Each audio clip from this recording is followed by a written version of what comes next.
Okay, good morning mga boss, madam. Ayan, finished product na kami. So, second video tayo ngayon. Ito, ayan, yung ibinili ni boss online na hindi namin ginamit.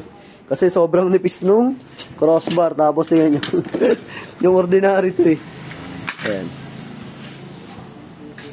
Sir, pasok ka sa loob. Tapos check mo kung may ilik. Pero sure naman na wala yan. Para makasigurado lang. Ayan si bossing. So sa mga gusto mag-avail, available yan sa JLJ Car Accessories, Motomac Works. Sa yung sa vlog namin, yung JLJ Car Motovlog.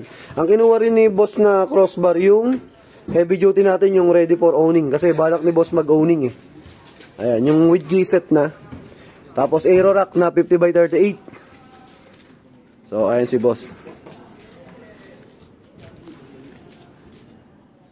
So ayan mga boss, nililik test ni Une. Kasi medyo tag-ulan ngayon eh. Saka yung sa pinakakuha niya kasi rubber ni boss. Dito.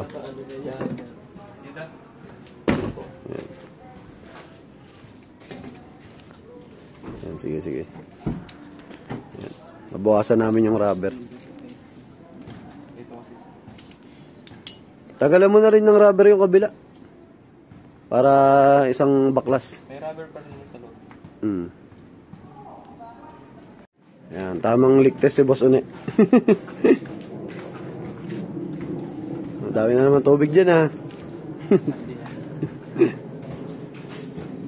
And goods. Ano boss, wala? Okay, ayan, approve kay bossing, kabila.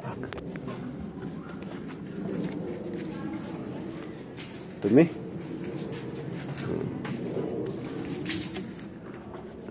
Ala boss no? Wala. Okay sir, okay goods. Yan, so finished product. Sa mga gusto mag-avail, available yan sa JLJ Car Accessories, Motomac Works. Sa isa vlog natin yung JLJ Car Motovlog. Yan, so napagastos si boss kasi bumili siya ng crossbar uli. Sa atin, yung crossbar na binigay sa kanya ng isang seller, yung ordinary kasi oh. Tapos yung unang crossbar niya, eto pala yung mali. Yung sumunod naman, yung hindi heavy duty. Ayan, eh, nung kinabit, umuuga. Kaya pumunta si boss dito, nagpapalit siya ng ibang crossbar. Ayan, so, thank you kay bossing. Boss, thank you po ah. Ayan si bossing. Ayan, all goods na. Tapos na ang problema ni boss. Pwede nang kargahan yung kanya, top load niya ngayon. Ayan sir, tibay na yan.